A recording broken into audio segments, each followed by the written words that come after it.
And now we shall move to the next item on our agenda, item 5, proposed high-level program budget 2020-2021 for regional committee consultations. The relevant document is Euro/RC68/18. This is the first program budget presented under the 13th General Program of Work, and I understand that the process in preparing it this time is quite different. We are very interested to listen to the presentation which will be introducing our debate. Mr. Imre Holo, Director of Planning, Resource Coordination and Performance Monitoring Headquarters, will present the global proposed budget to be followed by Dr. Nedret Emiroglu, Director Program Management in the Regional Office, who will present outcome of the regional prioritization exercise in the European region. Mr. Holo, you have the floor. Thank you very much, Chair. As you just pointed out that we're doing it together with Nedred, I will talk about the context of the new planning process, and will explain and give a background on the high-level budget figures, and then Nedred will talk about the first phase of the operationalization of the GPW 13 in the European region and the next steps. Before we go into the figures, I just want to take a step back and remind us of the principles that were guiding the program budget process. The first is, as DG just said 2 minutes ago, this is really about implementing SDGs and helping countries to implement SDGs. That's in the center of the new GPW and also the program budget 2021. The second, which was also just discussed minutes ago, is that we're doing prioritization to drive public health impact in the countries. This is where we can make a difference. And there are two other principles that we followed, that we measure our impact. And we will report on the achievement of our impact. And there's a very clear accountability that I will explain to you later how we're going to achieve that. But it's a very important element there. Of course, GPW 13 is behind the PB 2021, so we're translating it into action, and that's the key driver for everything that we're doing. There's also a bottom-up approach, which I will also explain later, which obviously is not new, but it has some key elements in it. The first is that it's a sequenced process, so that the bottom-up prioritization is not only leading the work of the country office and the regional office, but is also, for the first time, driving the work of headquarters, including its normative functions, and that's very important. As you have seen, the prioritization is based on outcomes. It's not based on program areas, or what I call sometimes provocatively departments in headquarters. And lastly, the budget will be driven by these agreed priorities, and that you have also already raised in some of the questions, that we are walking the talk. We are actually implementing what we have been saying in the GPW, which is concentrating resources at the country level and trying to limit headquarters size. So where are we in the process, and how does the process look? So the first element was the approval of the GPW, which was in May. And as it was pointed out, this was an accelerated process. Normally, the GPW should be only approved in a year's time. And of course, that has implications on many of the processes. Firstly, because the GPW was approved in May, and the first budget that we had to present was for the African Regional Committee, which meant that basically by end of June, we had to have a draft budget ready.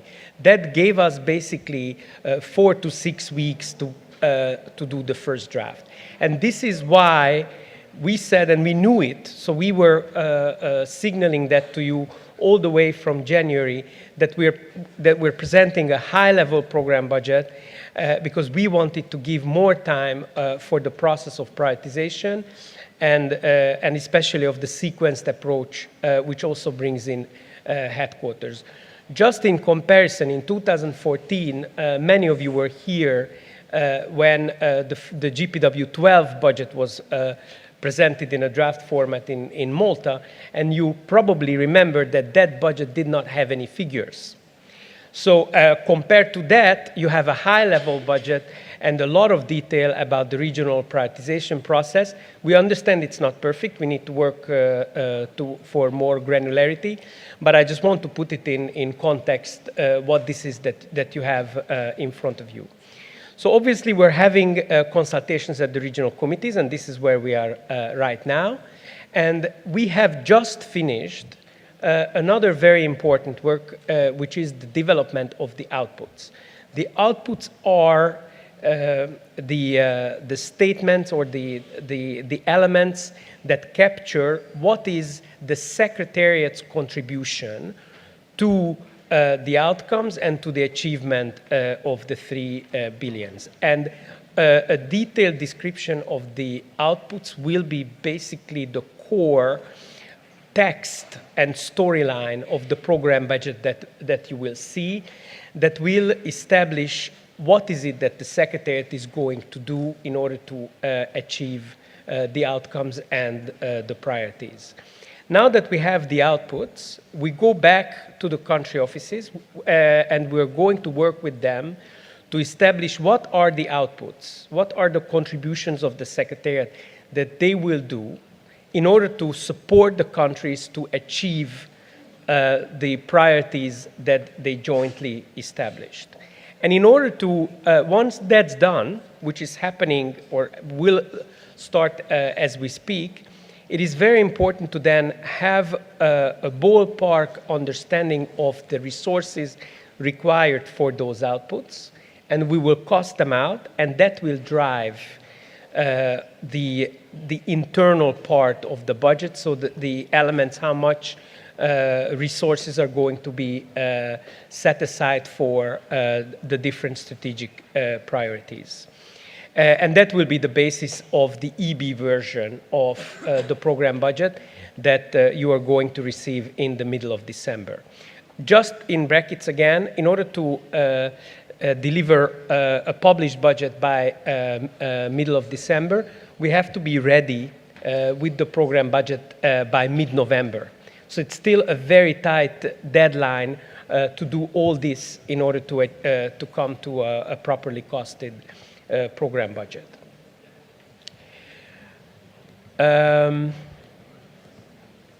Okay, so the figures. As you have seen, we are presenting a program budget which is a total of $4.687 billion, which is an increase of $266 million compared to the budget 2018-19. The base part of the program budget will be increased by $469 million, and then the polio part is foreseen to be decreased, and that's the reason why the overall increase is smaller. It is very important to note that the polio governing body, the polio oversight board, has not met yet. And this part of the figure may change depending on the outcome of the polio oversight board's decision.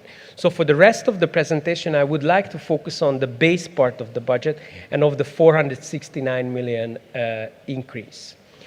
The other important element that you need to know is that the $469 million is the consequence of the financial estimate that we presented as an annex to the GPW 13 for the 5 years.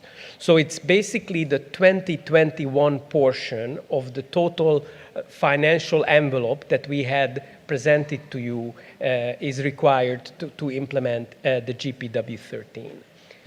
The third important message is that the budget that we're presenting right now, which the high-level figures, are primarily coming from a top-down process. So this is not the bottom-up, the result of the bottom-up exercise, but it was basically based on the strategic budget space allocation formula and then some other elements which I will talk later. So looking at the base budget, how is the 469 million is built up? More than half, as also Zsuzsanna explained earlier, more than half of that 469 million is coming from the polio transformation. And what this means is that there are core public health functions that in 17 countries have been budgeted and financed and funded from the polio program, which will have to be maintained. These are not additional stuff. So if you take a country that I think a good example is India, there was a huge polio program which is ramping down. If we had not kept part of the staff in India, all the immunization, surveillance, and other core functions that were funded by the polio program would have been lost. So we worked together with the Indian government and agreed to keep that workforce, and the Indian government graciously also agreed to fund it. So a big part of this 227 million is actually already funded. The other budget, basically, we will still have to find. There's another element, which is the country capacity increase, which was discussed a lot. That's 132 million. That we basically distributed using the strategic budget space allocation formula and distributed among the major offices, giving them the share that they would require. And then there's 108 million for normative and data innovation work, which 60% of that, again, is going to regions and countries. There are two important new elements here. One is the UN levy. You know that the General Assembly a couple of months ago decided to strengthen the resident coordinator system in the countries, and it will be financed through different means. What we've done is that we translated the worst case scenario of that resolution and calculated how much it would mean for WHO that we would have to pay into the common pot. This is work in progress. There are a lot of question marks about how the 1% levy is going to be interpreted. What is it? Is it on private sector donations? Is it not? Should it be paid at the source, etc.? So this is more of a placeholder that we will refine as the work goes on and as we understand more about the details of that line. But we just wanted to flag it that somewhere this has to be paid in to the common pot and that we set that aside. And lastly, what was discussed also earlier in some of the questions, we committed to a $99 million efficiency and reallocation savings from the organization as our contribution basically to the budget increase, because we don't expect that everything would just be coming from increased voluntary contribution while we are not doing anything. And after discussions within the GPG, it was agreed that that will have to be absorbed by headquarters also in order to preserve the budget for the countries. As a result of this, the share of country offices will, within the overall program budget, will increase from 38% almost to 43%. The budget of the regional offices will be slightly reduced, but will basically remain the same. And the share of headquarters budget as a part of the total will go down from 38 to 33.8%. In absolute terms, if you look at the absolute numbers, it means that the headquarters budget will stay flat. So increasing country capacity and increasing some of these, and to support the countries in achieving the SDGs is not a mutually exclusive process. So it does not mean that then normative functions in headquarters have to suffer. But our focus is in the countries. And this is also in line with the GPW 13. And this is a very complicated slide, but I think it has very simple three messages. So firstly, we're asking for a substantial increase of the budget, but we're not asking for an AC increase.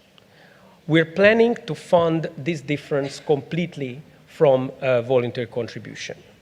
The second message is that resource mobilization throughout the organization, including headquarters, but also in the regional offices, are being strengthened. It's also one of the transformation process and is one of the key changes that are currently happening. And it already bears some fruits.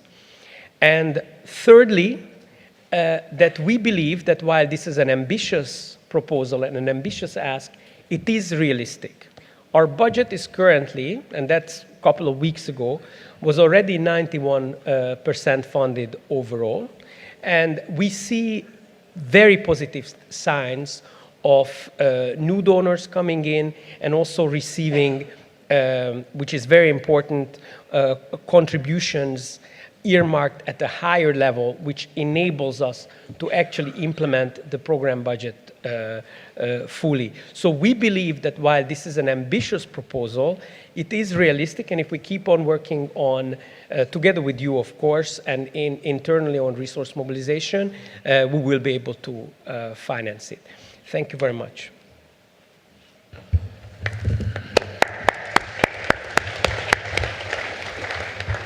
Thank you very much, Dr. Nedret. You have the floor.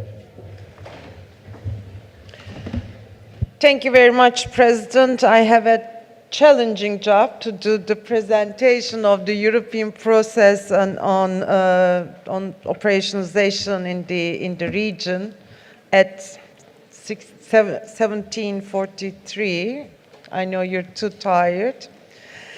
But I would like to give you a snapshot of what we have done until now in terms of following the process that Imre has been describing at the global level, how we took it at the regional level, and then where we are and what will be the next step. So in addition to the official document, I would like to remind you what we call is a non-paper or a white paper, which intended to provide some additional information to the interested member states by the Secretariat.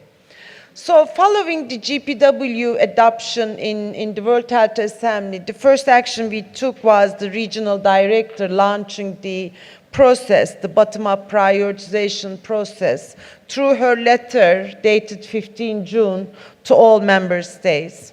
So the planning through a bottom-up process has been actually, I want to remind you that the practice within the European region from the previous biennia, but and it has been actually the start of the point to drive the Secretary's work through a consultative and iterative process of consultation and agreement. What is different this time, as Imre mentioned, was we were trying to provide you guidance on the outcomes, because the priority has been had to be outcomes, not on the categories or program areas. And also the difference was that it was going to present the 5-year period of GPW until 2013, then which is driving the program budget 2021.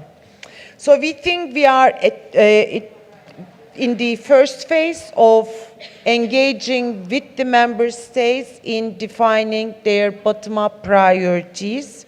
And we have been following two streams actually on those. One was what we have done with the countries where we have WHO presence.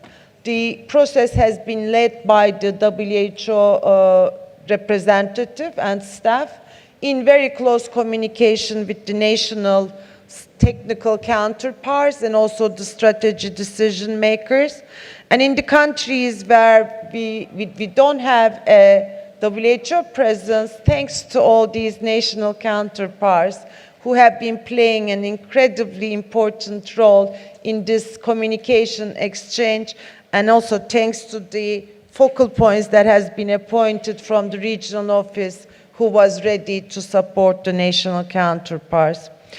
We are aware of the challenge that the deadlines were very short, but also during the summer holidays, giving you about 4 to 6 weeks to be able to define, get into a communication engagement and define the country priorities.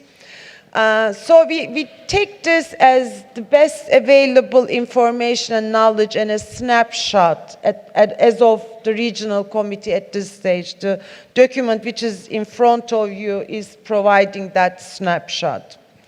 So just going back and reminding you the GPW results chain, which then I will explain what we have done in the European region, from goals to the strategic priorities and to the outcomes and to the secretariat outputs.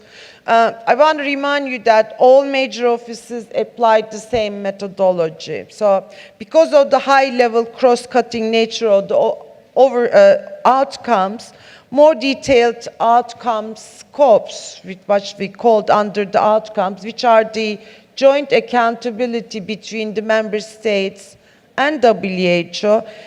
We developed the scopes actually, which these scopes were intended to guide you in identifying a thematic area such as communicable disease, non-communicable diseases, or AMR, so providing the opportunity to the member states to have a matrix approach. So let me explain in the next slide, either through the 3 big strategic priorities of the GPW from the top, or from a horizontal perspective looking into the, so these are like the big strategic goals. Under these, I'm sorry, I have to go back. Yes. So these are the strategic goals. First, under each strategic goal, there are outcomes, 3 outcomes in 3 strategic goals, plus 1 for the normative work and data and information. But at the same time, we provide you some additional information on the scope that included the subject matters, like the NCDs, and trying to match the NCDs according to the strategic priorities and outcomes. And at level 3, you see the secretariat work, which is the output, which is going to be the accountability framework, which we will be working later on to be able to deliver the GPW and program budget 2021 and the next biennium. So let me now walk you where we are within the information we have received from so far 35 member states actually confirmed and finalized. We have one more, which was in the non-paper states 34. Today we have one more country confirming their priorities. Thanks, Poland. And so we have 35, and the information I'm going to provide you is out of these 34 member states who finalized the process and actually either informed us formally or in the process of formalizing within the government structures. And then we have started the discussion and negotiation in every country. The remaining countries are at different stages. About 4 are quite advanced in defining priorities, and the rest is at different various levels, which should be our priority as the next step, which I will come later on. So according to the information we have received from the member states, actually it looks like universal health coverage is a common priority by all member states. There's not much difference in this area also, whether there's WHO presence or non-presence in the countries. Then the order is strategic priority 3, promoting healthier populations, addressing health emergencies, and data and innovation comes as the 4th. But actually, since this is a new area being picked up by the member states is an extremely good sign, showing that there is a lot of interest, and particularly it is from the countries with no WHO country office. So if I could go one level down, this gives you the data at the outcome level. I don't want you to read this yet, because we have asked countries to define their priority outcomes by ranking them high, medium, or low priority. So the darker you see, the higher priority that the countries are giving. This again among the countries who had reported. And if you look at only to the high priority ones, and you see the order, this is the way we will also take the exercise. Let's say quality essential health services becomes #1 priority by the majority of countries, then it follows risk factors, determinants, and so on. So this will be the data available at the regional level once we get all the information from the member states. And I just want to demonstrate you what kind of additional analysis we'll be able to use the data and provide you in the future. So we could be able to go down looking into the strategic priority. If I take the achieving universal health coverage as an example, I hope I'm not confusing you. Then it has 3 outcomes. Again, if we take those outcomes, with that one, we'll be able to see country by country also which areas, and also at the regional level with the weighted results, which area that is of a weighted more priority. Let's say in this part, quality essential services gets more detailed, more of a priority from more countries. And then this is the share of the essential medicines out of these 3 outcomes within that strategic priority area. And then financial hardship is like that. And in parallel to this, the Secretariat also started to do its work.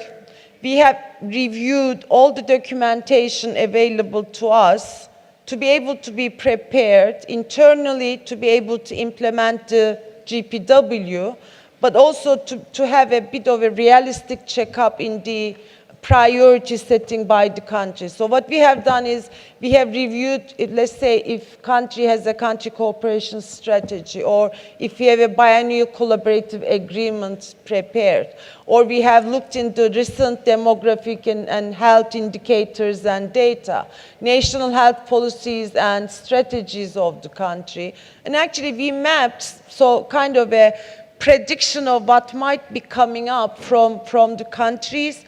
And since thinking the short deadlines, we have also started what will be the requests and needs from the countries. And in that aspect, I want to remind what the European business model has been until now, considering that we have quite a small budget actually, and quite a high number of countries, 53. The European business model has been always having the technical capacity at the regional level, then a huge support from the geographically dispersed offices in key priority areas, thanks to those countries who are hosting the GDOs. And then we have relatively small country offices, and recently, as you heard from the regional director, most are now being empowered and being converted into international staff. So we did an analysis of what is the current staffing we have, what might be the priorities countries need, and what kind of a human resource profile we will be needing in order to deliver GPW. And actually we tried to use the most efficient and effective means in results delivery.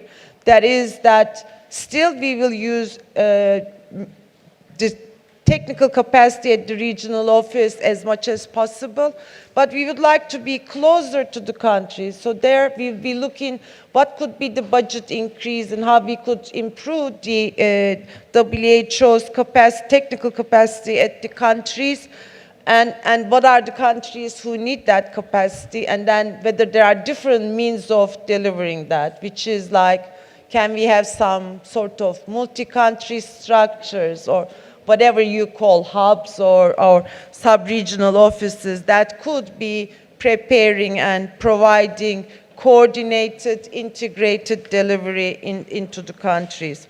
So what we estimate now is that this will be requiring about 60 to 80 million dollar increase in euro budget envelope during the general program of work period.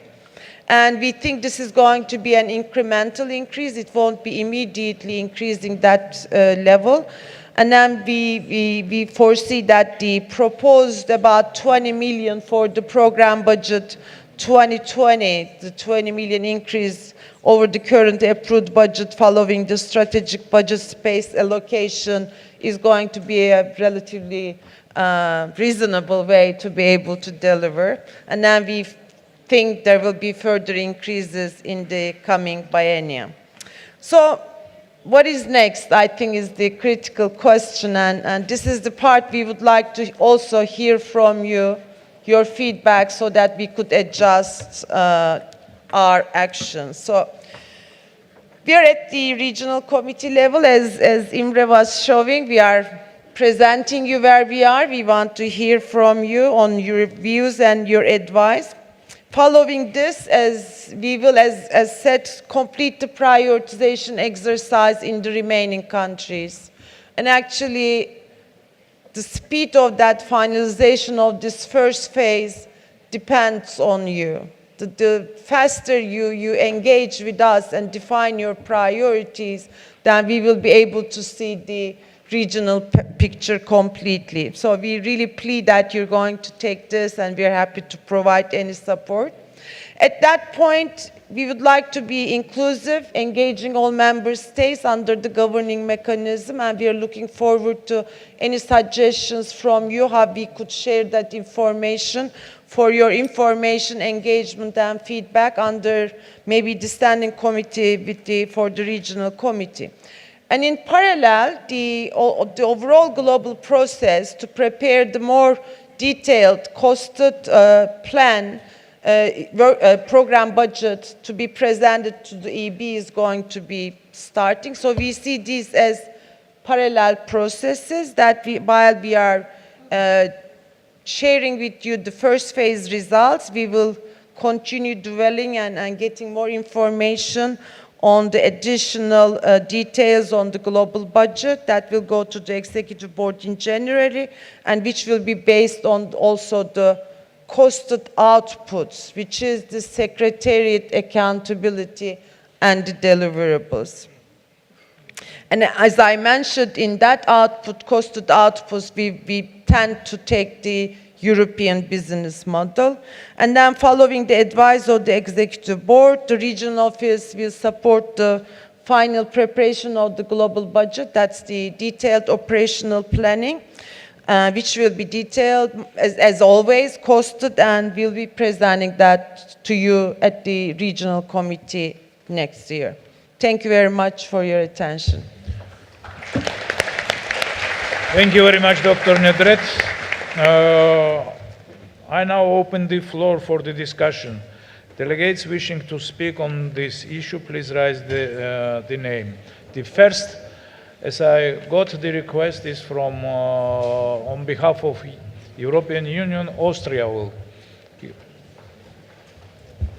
Thank you, Mr. Chair. As you already mentioned, I speak on behalf of the European Union and its member states, and we thank the Secretariat for these presentations. The former Republic of Yugoslavia, Macedonia, Montenegro, Serbia, Albania,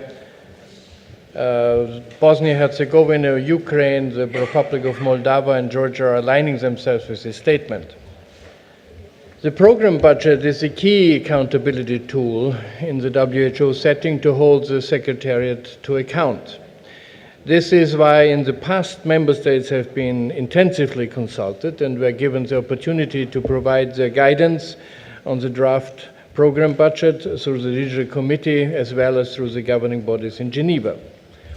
While the EU thanks the Secretariat for the high-level program budget, we regret that the current document departs from the traditional format in substance and level of detail and therefore raises more questions than it answers.